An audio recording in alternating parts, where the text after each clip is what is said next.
दोस्तों स्वागत है आप सभी का एक बार फिर से नए वीडियो में। और इस वीडियो में हम लोग बात करेंगे सिडनी थंडर वर्सेस पर्थ स्कोचर्स के बीच बिग बैश लीग 2024-25 का जो 33वां मुकाबला खेला जाएगा इसके बारे में। तो दोस्तों एक तरफ है सिडनी थंडर की टीम जो कि टूर्नामेंट जब शुरू हुआ था तो उस टाइम बहुत ही अच्छे फॉर्म में थी, लेकिन लगातार 2 मुकाबले हार चुकी है और थोड़ा सा परफॉर्मेंस डाउन हुआ है। दूसरी तरफ है दोस्तों पर्थ स्कोचर्स की टीम जो कि लगातार मैचेस हार रही है, बहुत ही बुरे फॉर्म में है। तो इस वीडियो में खास करके जानेंगे कौन सी टीम्स की तरफ से हमें ज्यादा खिलाड़ी को रखना चाहिए और टॉस के हिसाब से कैप्टन और वाइस कैप्टन किसे बनाना चाहिए। तो गौर करिएगा, ये जो मुकाबला है 13 जनवरी को दोपहर में 2 बजे से स्टार्ट हो जाएगा, गौर करिएगा। और ग्राउंड की बात करें तो सिडनी 100 ग्राउंड स्टेडियम सिडनी में मैच है। तो डायरेक्ट बात कर लेते हैं इस ग्राउंड के पिच रिपोर्ट के ऊपर। तो अभी तक दोस्तों इस ग्राउंड पर 36 मुकाबले हुए हैं, जिसमें से पहले बैटिंग करने वाली टीम 18 बार जीती है और चेस करने वाली टीम 18 बार। तो टॉस उतना इंपॉर्टेंट नहीं है, लेकिन रिसेंट में हमें यही देखने को मिल रहा है कि जो भी टीम टॉस जीत रही है पहले गेंदबाजी कर रही है। एवरेज स्कोर 150 का है, हाईएस्ट स्कोर ब्रिस्बेन हीट का है 203 रन का, लोएस्ट स्कोर यहां पर 15 रन का है। अब स्कोरिंग पैटर्न देखिएगा तो दोस्तों 150 के नीचे 14 बार स्कोर बना है, 150 और 170 के बीच में 13 बार, 170 और 190 के बीच में मात्र 7 बार और 190 के ऊपर भी मात्र 2 ही बार स्कोर गया है। तो एवरेज स्कोर और स्कोरिंग पैटर्न देखकर तो यही लग रहा है कि इस मुकाबले में भी आपको 140-50 के आसपास ये स्कोर देखने को मिलने वाला है। अब डायरेक्ट बात कर लेते हैं जो रिसेंट के मुकाबले इस ग्राउंड पर खेले गए हैं उसके बारे में। तो दोस्तों जो पिछला मुकाबला इस ग्राउंड पर हुआ था वो बारिश के कारण रद्द हो गया था, अगर आपको याद होगा तो। और उससे पहले मात्र 2 ही मुकाबले अभी तक हुए हैं इस सीजन। और चलिए बात कर लेते हैं। तो पिछला मुकाबला जो इस ग्राउंड पर हुआ है वो दोस्तों सिडनी थंडर ने पहले बैटिंग करते हुए 156 रन की टारगेट दी थी और इस टारगेट को मेलबर्न रेनिगेट्स चेज नहीं करने पाई 8 रन से, और सिडनी थंडर 8 रन से जीत गई, जिसमें फास्ट बॉलर को 9 विकेट मिली और स्पिनर्स को 3 विकेट। और कुछ हफ्ते पहले एक और मुकाबला हुआ था जिसमें सिडनी थंडर 136 रन का टारगेट दी थी और इस टारगेट को सिडनी सिक्सर्स चेज कर ली और सिडनी सिक्सर्स 5 विकेट से जीत गई, जिसमें फास्ट बॉलर को 2 विकेट और स्पिनर्स को 3 विकेट मिला। सॉरी दोस्तों, फास्ट बॉलर को 6 विकेट और स्पिनर्स को 2 विकेट मिला। तो अभी तक मात्र 2 ही मुकाबले हुए हैं दोस्तों इस सीजन इस ग्राउंड पर, और एक मुकाबला दोस्तों बारिश के कारण रद्द हो गया। और दोनों मुकाबले देखकर तो यही लग रहा है कि दोस्तों यहाँ पर फास्ट बॉलर को मदद मिल रही है, साथ ही में दोस्तों उतना लंबा चौड़ा स्कोर भी नहीं बन रहा है। और पिछले दोनों मुकाबले मिलाकर फास्ट बॉलर को 15 विकेट और स्पिनर्स को मात्र 5 विकेट मिली है, जिसमें से फर्स्ट इनिंग में फास्ट बॉलर को 6 विकेट और स्पिनर्स को 3 विकेट और सेकंड इनिंग में फास्ट बॉलर को 9 विकेट और स्पिनर्स को 2 विकेट मिली है। फर्स्ट इनिंग हो या सेकंड इनिंग, फास्ट बॉलर ज्यादा विकेट ले रहे हैं। अब इसके बाद डायरेक्ट बात कर लेते हैं दोस्तों क्या रहेगी अब दोनों टीम्स की प्लेइंग 11। तो दोनों टीम्स में आपको एक दो बदलाव देखने को मिलेगा, और कुछ खिलाड़ी ऐसे हैं जो कि बॉलिंग सेक्शन में है और उनको बहुत ही लोगों ने लिया है, लेकिन वो इस मैच में आपको खेलते हुए नहीं दिखेंगे, तो वो आपको जानना जरूरी है। तो सबसे पहले सिडनी थंडर की तरफ से बात कर लें तो इधर से आपको सैम कॉन्टार्स के साथ डेविड वार्नर ओपनिंग करते दिखेंगे, फिर मैथ्यू गिलक्रिस्ट आएंगे, फिर Oliver Davies, Sam Billings, Chris Green, Daniel Christian, और पिछले मैच में जॉर्ज गार्टोन को खिलाया गया था जो कि अच्छी परफॉर्मेंस किए थे। फिर टॉम एंड्रूस आएंगे, तनवीर सांगा इस मुकाबले में आपको खेलते हुए दिखेंगे वेस अगार की जगह पर, क्योंकि वेस अगार स्क्वाड में नहीं है तो उनको अभी भी 70% लोग लिए हैं, तो उनको आपको नहीं लेना है। बाकी दोस्तों मोहम्मद हसनैन 11वें नंबर पर। पावर प्ले में मोहम्मद हसनैन और डैनियल क्रिस्टियन बॉलिंग कराएंगे और आखिरी ओवर में मोहम्मद हसनैन और जी गार्टोन। अब बात कर लेते हैं दोस्तों यहाँ पर पर्थ स्कोचर्स की क्या रहेगी प्लेइंग 11। तो आपको हमेशा की तरह तो दोस्तों यहाँ पर पिछले मैच में सैम फैनिंग और फिन एलन ओपनिंग किए थे, यही दोनों ओपनिंग करेंगे। फिर आरन हार्डी हमेशा की तरह मिडिल ऑर्डर में आएंगे, फिर कूपर कॉनली, फिर कप्तान एस्टन टर्नर 5वें नंबर पर, और लो ऑर्डर से दोस्तों Nick Hobson, Ashton Agar, Matthew Spoor, फिर एंड्रू टाई, जेसन पेंड्रॉफ और लेंस मॉरिस। तो इधर से दोस्तों रिचर्डसन आपको खेलते हुए नहीं दिखेंगे क्योंकि वो अवेलेबल नहीं है, तो आपको लेंस मॉरिस खेलते हुए दिखेंगे। पिछले मैच में इनको नहीं खिलाया गया था, स्क्वाड में थे, तो ये वापसी करेंगे। बाकी पावर प्ले में जेसन पेंड्रॉफ और लेंस मॉरिस बॉलिंग कराएंगे और आखिरी ओवर में जेसन पेंड्रॉफ और एंड्रू टाई। अब इसके बाद डायरेक्ट बात कर लेते हैं दोस्तों सारे खिलाड़ियों के रिसेंट फॉर्म के ऊपर। तो सबसे पहले बात कर लेते हैं सिडनी थंडर के बारे में। तो सिडनी थंडर की तरफ से देखा जाए तो दोस्तों पिछले मैच में सैम कॉन्टार्स दोस्तों 4 रन पर ही आउट हो गए, उससे पहले 0 रन, और पहले मैच में जब खेले थे इस सीजन तो 56 रन बनाए थे। तो 3 मैच अभी तक ये खेले हैं, जिसमें से एक मैच में अच्छा परफॉर्मेंस है और पिछला दोनों मैच में फ्लॉप है। बिग बैश से पहले 88 run, 39 run, 28 run, 43 run, 152 run, 105 run, 107 run का बेस्ट स्कोर है। तो दोस्तों इनके पास क्षमता बहुत ही है, लेकिन लगातार 2 मुकाबले में फ्लॉप हुए हैं, तो इनके ऊपर थोड़ा सा भरोसा कम है, तो रिस्की ऑप्शन ही रहेंगे। बाकी आपको टॉप ऑर्डर से डेविड वार्नर पर ज्यादा फोकस करना है, जो कि पिछले मैच में 88 रन की पारी खेले, उससे पहले 50 रन, फिर दोस्तों 39 रन, फिर 86 रन। जब टूर्नामेंट शुरू हुआ था तो उस टाइम दोस्तों इनका परफॉर्मेंस थोड़ा सा गड़बड़ मतलब खराब था, लेकिन अभी लगातार 4 मैच में दोस्तों ये 3 अर्स तक लगा चुके हैं और एक मैच में 49 रन, तो बहुत ही अच्छे ऑप्शन है। तो दोनों ओपनर्स में देखा जाए तो सैम कॉन्टार्स दोस्तों मेरे हिसाब से रिस्की रहेंगे, तो आपको डेविड वार्नर के ऊपर फोकस करना है टीम बनाते समय। बाकी दोस्तों मैथ्यू गिलक्रिस्ट की बात करें तो पिछले मुकाबले में 9 रन पर आउट हो गए, उससे पहले 20 रन, फिर 43 रन और 23 रन की अभी तक पारी खेले हैं, और उससे पहले देखा जाए तो परफॉर्मेंस बहुत ही ज्यादा खराब था। तो ये ऐसे खिलाड़ी हैं जो कि आपको 20-25 रन के आसपास ही ज्यादातर बनाते हुए दिखेंगे। लंबी पारी ये बहुत ही कम खेलने पाते हैं, तो मेरे हिसाब से इस मैच के लिए तो रिस्की ही रहेंगे। बाकी ओलिवर डेविस की बात करें तो पिछले मैच में 17 रन की पारी खेले, उससे पहले 10 रन, फिर 3 रन, फिर 10 रन, और बिग बैश से पहले दोस्तों 47 रन, 23 रन, और रिसेंट परफॉर्मेंस भी उतना कुछ खास नहीं है। तो मेरे हिसाब से मिडल ऑर्डर दोस्तों सिडनी थंडर का थोड़ा सा कमजोर है, तो मैथ्यू गिलक्रिस्ट और ओलिवर डेविस इन दोनों को आपको नहीं लेना है अपनी टीम में। आपको टॉप ऑर्डर के जो 4 बैट्समैन है उनमें से केवल डेविड वार्नर पर ही फोकस करना है।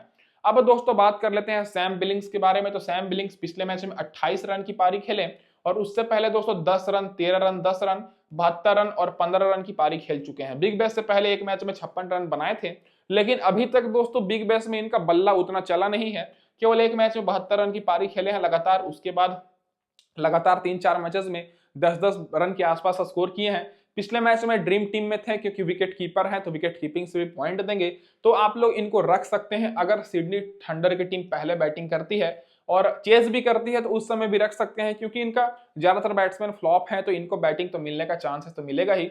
अब इसके बाद बात कर लेते हैं दोस्तों मिडल ऑर्डर के बाद लो ऑर्डर में। तो लो ऑर्डर में दोस्तों क्रिस ग्रीन लगातार 2 मुकाबले में फ्लॉप परफॉर्मेंस दिए हैं, तो क्रिस ग्रीन को तो बहुत ही लोग अपनी टीम में रखे हैं, लेकिन कैप्टन और वाइस कैप्टन नहीं कर रहे हैं, क्योंकि लगातार 2 मुकाबले में फ्लॉप हो गए हैं। और उससे पहले 11 run 3 wicket, 1 run 6 run 1 wicket और 8 रन 3 विकेट की भी पारी खेल चुके हैं। तो मेरे हिसाब से जब टूर्नामेंट शुरू हुआ था तो क्रिस ग्रीन का परफॉर्मेंस बहुत अच्छा था, लेकिन 2 मैच से फ्लॉप है, तो ये आप लोग के लिए ट्रम्प ऑप्शन रहेंगे, तो आपको इनके ऊपर भी फोकस करना है। ये आपको अच्छा खासा पॉइंट्स दिला सकते हैं, तो मेरे हिसाब से ग्रैंड लीग में इनसे बेहतर कैप्टन आपको देखने को नहीं मिलेगा, क्योंकि शुरू में अच्छा खासा ये पॉइंट्स दे चुके हैं। डैनियल क्रिस्टियन की बात करें तो पिछले मैच में बुरी तरीके से फ्लॉप हुए, ना ही बॉलिंग से विकेट मिला, ना ही बैटिंग से रन लगा, लेकिन उससे पहले 23 रन 1 विकेट और रिसेंट में ठीक ठाक परफॉर्मेंस है। और ये पुराने खिलाड़ी हैं, तो आप लोग इनके ऊपर भरोसा कर सकते हैं। एक मैच में फ्लॉप हुए हैं, लेकिन हर मैच में ये फ्लॉप नहीं होंगे, और ये दोस्तों ज्यादातर मैचेस में अच्छा परफॉर्मेंस ही करते हैं। तो आपको डेविड वार्नर, फिर सैम बिलिंग्स और क्रिस ग्रीन और डैनियल क्रिस्टियन, ये 4 खिलाड़ी तो आपके टीम में रहने चाहिए। आप लोग चाहें तो डैनियल क्रिस्टियन को ड्रॉप कर सकते हैं। बाकी दोस्तों यहाँ पर जी गोर्टन की बात करें तो पिछले मैच में 2 विकेट मिली, रिसेंट फॉर्म ठीक ठाक ही है, एक मैच में और 2 विकेट है, बाकी सारे मैचेस में 1-1 विकेट है। तो ये विकेट टेकर बॉलर तो नहीं है, लेकिन फिर भी दोस्तों जब भी विकेट मिलती है 1-2 विकेट ले लेते हैं, तो इनको अभी उतना लोगों ने लिया नहीं है, तो आप लोग ग्रैंड लीग में रखिएगा। बाकी टॉम एंड्रूज की बात करें तो अभी तक जितने भी मैचेस खेले हैं सारे मैचेस में इनको 1-1 विकेट ही मिली है, तो टॉम एंड्रूज सेफ ऑप्शन तो है, लेकिन 1 विकेट से ज्यादा नहीं लेने पा रहे हैं। तनवीर सांगा की बात करें तो शुरू में जब खेले थे तो 2 विकेट इनको मिला था, बाकी 4-5 मैच इनको बैठा दिया गया। तो दोस्तों अभी वेस अगार की जगह पर ये खेलते हुए दिखेंगे। मतलब लेग ब्रेक स्पिन गेंदबाज हैं, तो आप लोग रख सकते हैं, क्योंकि इनका परफॉर्मेंस बेहतर ही है और बेहतर बॉलर है। बाकी मोहम्मद हसनैन पिछले मैच में विकेट नहीं मिला, लेकिन मोहम्मद हसनैन का रिसेंट फॉर्म बेहतर है, तो मोहम्मद हसनैन को अभी उतना लोगों ने लिया नहीं है, क्योंकि पिछले मैच में माइनस में पॉइंट दिए थे। तो बॉलिंग में दोस्तों इनका थोड़े बॉलर्स कमजोर हैं, कंपेयर किया जाए दोस्तों पर्थ स्कोचर्स के बॉलर से, तो यहाँ पर आप लोग ज्यादातर फोकस ऑलराउंडर्स पर ही करिएगा, जो कि वही बॉलिंग कराएंगे। बाकी दोस्तों अब डायरेक्ट बात कर लेते हैं जो खिलाड़ी बेंच पर बैठे हैं और खेल सकते हैं, बदलाव होगा तो कौन कौन से खिलाड़ी में होगा। तो जो मैंने 11 खिलाड़ी के बारे में भी डिस्कस किया, प्लेइंग 11 90% चांस है कि वही होगा प्लेइंग 11, और अगर बाई चांस प्लेइंग 11 में बदलाव होता है तो दोस्तों यही 3 खिलाड़ी खेल सकते हैं। बाकी जितने भी नीचे ये सारे खिलाड़ी हैं, ये सारे खिलाड़ी स्क्वाड में नहीं है इस मैच में, तो वेस अगार भी आपको खेलते हुए नहीं दिखेंगे। रदरफोर्ड तो दोस्तों कोई और लीग खेलने चले गए हैं। बाकी जो नीचे खिलाड़ी हैं इन सारे खिलाड़ियों पर आपको फोकस नहीं करना है। लियाम हैचर है, इनका रिसेंट फॉर्म ठीक ही ठाक है। बाकी नाथन मैकटेंड्रयू का परफॉर्मेंस कुछ खास नहीं है, और वेवजन पिछले कुछ मैचेस खेले थे, परफॉर्मेंस खराब था, तो इनको बैठा दिया गया। अब डायरेक्ट बात कर लेते हैं दोस्तों हेड टू हेड रिकॉर्ड और वेन्यू रिकॉर्ड के बारे में। तो सैम कैंट्रोस का कुछ रिकॉर्ड नहीं है, ना ही ग्राउंड पर, ना ही हेड टू हेड में। डेविड वार्नर का 34 का एवरेज है, हेड टू हेड में ग्राउंड पर 79 का है। तो इस ग्राउंड पर डेविड वार्नर अच्छा खेलते हैं। मैथ्यू गिलक्रिस्ट की बात करें तो 23 का एवरेज है, इस ग्राउंड पर 20 का है। ओलिवर डेविस का 28 का एवरेज है और इस ग्राउंड पर 14 का है। बाकी दोस्तों सैम बिलिंग्स की बात करें तो 40 का एवरेज है हेड टू हेड में और इस ग्राउंड पर 17 का है। तो ज्यादातर एवरेज खिलाड़ियों का उतना बेहतर नहीं है। तो डेविड वार्नर की आपको ऊपर फोकस करना है, सैम बिलिंग्स जो कि भरोसेमंद है। क्रिस ग्रीन का भी 18 का एवरेज है, लेकिन 13 मैच में 13 विकेट मिला है पर्थ स्कॉचर्स के खिलाफ, और इस ग्राउंड पर दोस्तों 20 विकेट लिए हैं। तो इनके ऊपर आपको फोकस करना है। सैम बिलिंग्स मेरे हिसाब से ट्रम्प ऑप्शन रहेंगे ग्रैंड लीग के लिए। अब डैनियल क्रिस्टियन की बात करें तो एक्सपीरियंस वाले खिलाड़ी हैं, 22 मैचेस में 24 विकेट लिए हैं, हेड टू हेड में 21 के एवरेज के साथ। तो भले ही पिछले मुकाबले में बुरी तरीके से फ्लॉप हुए हैं, लेकिन इंपॉर्टेंट रहेंगे और इस ग्राउंड पर 1 विकेट लिए हैं, 62 का एवरेज है। बॉलिंग में टॉम एंड्रूस 2 मैच में 1 विकेट और ग्राउंड पर 1 मैच में 1 विकेट, और तनवीर संगा 4 मैच में 1 ही विकेट है, ग्राउंड पर 5 मैच में 7 विकेट है। तो ये तो हो गए दोस्तों यहाँ पर सारे खिलाड़ियों का हेड टू हेड रिकॉर्ड और वेन्यू रिकॉर्ड। अब डायरेक्ट बात कर लेते हैं पर्थ स्कोचर्स की तरफ से क्या रहेगी अब यहाँ पर सारे खिलाड़ियों के रिसेंट फॉर्म। तो इधर से अगर आप लोग देखिएगा तो देखने को मिलेगा कि इनके बॉलर्स काफी स्ट्रॉन्ग है। और फिलहाल पिछले मैच में दोस्तों सैम फैनिंग ओपनिंग किए थे, 41 रन की पारी खेले सैम फैनिंग, और इनके साथ दोस्तों फिन एलन ओपनिंग कर रहे हैं। और फिन एलन का परफॉर्मेंस बहुत ही बेहतर है शुरू से ही। पिछले मैच में फिन एलन 15 रन की पारी खेले, उससे पहले 19 रन, फिर 68 रन और 50 रन। तो अभी तक फिन एलन निराश तो नहीं किए हैं। जब टूर्नामेंट शुरू हुआ था तो उस टाइम थोड़ा सा गड़बड़ परफॉर्मेंस था, लेकिन अभी लगातार परफॉर्मेंस अच्छा कर रहे हैं। सैम फिनिंग की बात करें तो नए खिलाड़ी हैं, तो इनके ऊपर आपको कम भरोसा करना है। तो सैम फिनिंग को आपको केवल ग्रैंड लीग में रखना है, और आप लोग के लिए स्मॉल लीग के लिए यहाँ पर फिन एलन सेफ ऑप्शन रहेंगे। अब बात कर लेते हैं जो सबसे रिस्की खिलाड़ी है ऑरन हार्डी के बारे में। ऑरन हार्डी दोस्तों बिग बैश लीग से पहले सारे मैचेस में बॉलिंग करा रहे थे और इनको विकेट भी मिल रही थी, देख सकते हैं। लेकिन अभी तक बिग बैश में जितने भी मैचेस खेले हैं इनको बॉलिंग ही नहीं मिला है, बॉलिंग नहीं करा रहे हैं। और पिछले मैच में 0 पर आउट हो गए, उससे पहले 34 रन, 10 रन, 2 रन, 24 रन। तो परफॉर्मेंस बहुत ही ज्यादा खराब है, तो ये भी रिस्की ऑप्शन रहेंगे, तो इनके ऊपर भी आपको फोकस नहीं करना है। और कूपर कॉनली की बात करें तो सेफ ऑप्शन रहेंगे। पिछले मैच में 33 रन 1 विकेट की पारी खेले, और ऑस्टन टर्नर पिछले मैच में 66 रन। तो दोस्तों जो टॉप के 4 खिलाड़ी हैं, इन 4 खिलाड़ी में दोस्तों आपको 2 खिलाड़ी को पूरी तरीके से इग्नोर कर देना है। सबसे पहले तो आप लोग ऑरन हार्डी को इग्नोर करिए, क्योंकि दोस्तों रिस्की ऑप्शन है। बाकी आप लोग सैम फिनिंग को ग्रैंड लीग में रख सकते हैं, क्योंकि पिछले मैच में 41 रन की पारी खेले हैं, अच्छे फॉर्म में दिख रहे थे, तो दोस्तों ये अच्छा खेल सकते हैं। बाकी ऑरन हार्डी तो सबसे ज्यादा रिस्की ऑप्शन है, और आपको फोकस करना है दोस्तों यहाँ पर फिल एलन के ऊपर, कूपर कॉनली के ऊपर, ऑस्टन टर्नर के ऊपर। ये तीनों खिलाड़ी आपको मैक्सिमम मैचेस में अच्छा परफॉर्मेंस करके दे रहे हैं और लगातार परफॉर्मेंस कर रहे हैं। और कूपर कॉनली एक मैच में फ्लॉप हुए थे, लेकिन मैंने पिछली वीडियो में कहा था कि कैप्टन के लिए बेस्ट ऑप्शन रहेंगे, और बिल्कुल वैसा ही परफॉर्मेंस किए। निक हॉब्सन की बात करें तो बैटिंग उतना नहीं मिल रहा है, केवल एक मैच में 47 रन की पारी खेले हैं, बाकी सारे मैचेस में लगभग नॉट आउट ही रहे हैं, और लगातार दोनों मैचेस में, पिछले मैच में 12 रन, उससे पहले भी 12 रन की पारी खेले। तो निक हॉब्सन मेरे हिसाब से उतने बेस्ट नहीं है, इनके जगह पर आपको किसी और को रखना है, क्योंकि ये ज्यादा देर तक टिक नहीं पाते हैं। ऑस्टन अगर की बात करें तो सेफ रहेंगे, पिछले मैच में 1 विकेट मिला, उससे पहले 51 रन की पारी खेले, रिसेंट में 1 विकेट, फिर 1 विकेट। और मतलब ऑस्टन अगर की बात करें तो उतने भी अच्छे खिलाड़ी नहीं है, मैं खुद बोल दूं। लेकिन दोस्तों अभी अच्छे खिलाड़ी तो हैं, लेकिन अभी फिलहाल इनका परफॉर्मेंस थोड़ा सा गड़बड़ चल रहा है। या तो दोस्तों बॉलिंग से ही परफॉर्मेंस कर रहे हैं, या तो दोस्तों बैटिंग से। पिछले मैच में बैटिंग से फ्लॉप हो गए थे, बॉलिंग से परफॉर्मेंस किए, उससे पहले दोस्तों बैटिंग से परफॉर्मेंस किए थे, बॉलिंग से फ्लॉप हैं। तो अभी तक दोस्तों परफॉर्मेंस मतलब ऊपर नीचे ही है। तो दोस्तों हर मैच में परफॉर्मेंस नहीं कर रहे हैं, तो रिस्की ही रहेंगे, लेकिन आप लोग चाहें तो रख सकते हैं, क्योंकि इस ग्राउंड पर स्पिनर्स को भी थोड़ा सा तो मदद मिल ही रहा है।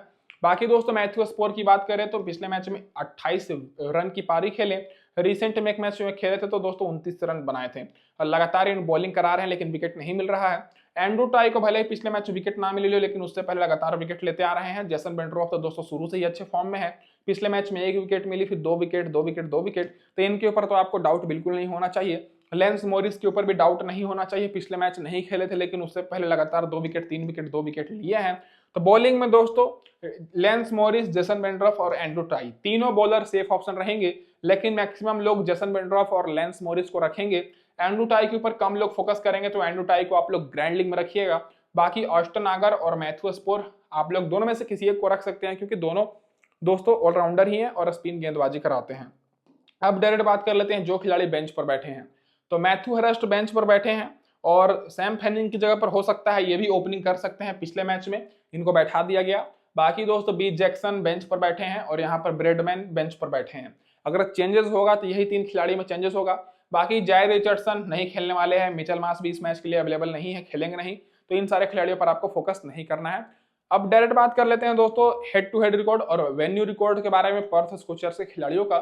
तो सैम फैनिंग का रिकॉर्ड नहीं है क्योंकि अभी तक ज्यादातर मैचेस नहीं खेले हैं। फिन एलन एक मैच खेले हैं, 68 का एवरेज है सिडनी थंडर के खिलाफ। आरन हार्डे की बात करें तो 22 का एवरेज है और इस ग्राउंड पर 13 का ही है। कूपर कॉनली का 43 का एवरेज है, ग्राउंड पर नहीं खेले हैं। आस्टन टर्नर का 20 का एवरेज है, ग्राउंड पर 24 का है। निक हॉब्सन की बात करें तो 52 का एवरेज है और इस ग्राउंड पर 27 का है। तो इस ग्राउंड पर ज्यादातर बैट्समैन बहुत ही कम मैचेस खेले हैं क्योंकि ये पर्थ स्कोचर्स का होम ग्राउंड नहीं है। आस्टन टर्नर की बात करें तो 31 का एवरेज है, 8 मैच में 7 विकेट मिला है, ग्राउंड पर 4 में 4 है। तो आस्टन टर्नर पुराने खिलाड़ी हैं तो आप लोग इनके ऊपर भरोसा कर सकते हैं, लेकिन बात यही है कि कभी कभी ये बहुत ही बुरी तरीके से फ्लॉप होते हैं। बाकी मैथ्यू स्पोर की बात करें तो 1 मैच में विकेट नहीं मिला, ग्राउंड पर 4 मैच में 3 है। बाकी एंड्रू टाई की बात करें तो 13 में 16 है, जेसन बेंड्रोफ 11 में 15 विकेट है, लेंस मॉरिस 6 मैच में 5 विकेट है। तो बॉलर में दोस्तों सारे बॉलर्स का हेड टू हेड रिकॉर्ड बेहतर है सिडनी थंडर के खिलाफ और ग्राउंड पर भी लगभग सारे बॉलर्स का रिकॉर्ड ही बेहतर है। अब इसके बाद डायरेक्ट बात कर लेते हैं दोस्तों यहाँ पर क्या है दोस्तों दोनों टीम्स की हेड टू हेड रिकॉर्ड और रिसेंट फॉर्म। तो जैसा कि मैंने आपको शुरू में ही बताया कि दोनों टीम्स का रिसेंट फॉर्म बहुत ही गड़बड़ चल रहा है। सबसे पहले बात कर लेते हैं सिडनी थंडर के बारे में। तो सिडनी थंडर अपना पिछला दोनों मुकाबला हारी है, एक मुकाबला तो इनका बारिश के कारण रद्द हो गया। उससे पहले रिसेंट का 5 मैचेस का ही रिकॉर्ड है और इनका रिसेंट का 5 मैचेस देखिएगा तो लगातार ये 3 मैचेस अपना हार कर आ रहे हैं और उससे पहले लगातार 2 मैच जीते हैं। तो दोस्तों दोनों टीम्स लगातार हार रही है और मैच जीतना जरूरी है, तो कांटे की टक्कर आपको देखने को मिलेगी। हालांकि दोनों टीम्स के बीच 19 मैच हुए हैं हेड टू हेड में, जिसमें से सिडनी थंडर 10 बार बाजी मारी है, पर्थ स्कोचर्स 9 बार। तो कांटे की टक्कर होती है, ज्यादा मैचेस का डिफरेंस नहीं है हेड टू हेड में। अब इसके बाद डायरेक्ट बात कर लेते हैं दोस्तों यहाँ पर टीम कॉम्बिनेशन के ऊपर। तो उससे पहले चलिए बात कर लेते हैं गिवअवे के सवाल के बारे में। तो आप सभी को सिंपल बताना है कि इस मैच में दोस्तों डेविड वार्नर कितने पॉइंट्स देने वाले हैं, और अभी तक बहुत ही सारे लोग पार्टिसिपेट करते हैं और जिन भी भाई का सही जवाब रहेगा मतलब कितने पॉइंट्स देंगे, और आपको ऐसा भी पॉइंट नहीं बताना है कि 10 से 50 पॉइंट्स के बीच में देंगे, आपको एक एक्यूरेट पॉइंट बताना है। अगर वो दोस्तों सही जवाब रहेगा तो फिर आपको प्राइज भी मिलेगा। अब दोस्तों बात कर लेते हैं यहाँ पर सबसे पहले स्मॉल लीग की टीम के बारे में। तो दोस्तों जैसा कि आप सभी को पता है कि दोनों टीम्स में ज्यादातर बैट्समैन अच्छे फॉर्म में नहीं है। तो दोस्तों यहाँ पर मैं पूरा जो टीम बनाया हूं दोनों स्मॉल लीग और ग्रैंड लीग की टीम, बॉलर्स और ऑलराउंडर्स को सपोर्ट करते हुए। और यहाँ पर दोस्तों स्मॉल लीग की टीम में मैं कूपर कॉनली को कैप्टन किया हूं, वाइस कैप्टन डेविड वार्नर को। बाकी दोस्तों मैंने यहाँ पर कैमरन ग्रीन, डैनियल क्रिस्टियन और आस्टन अगर को रखा है। इधर से दोस्तों मैं ले रहा हूँ आस्टन टर्नर को। बाकी दोस्तों यहाँ पर फिन एलन और सैम बिलिंग्स को। तो विकेट कीपर में मैंने दोनों टीम्स की तरफ से विकेट कीपर को रखा है।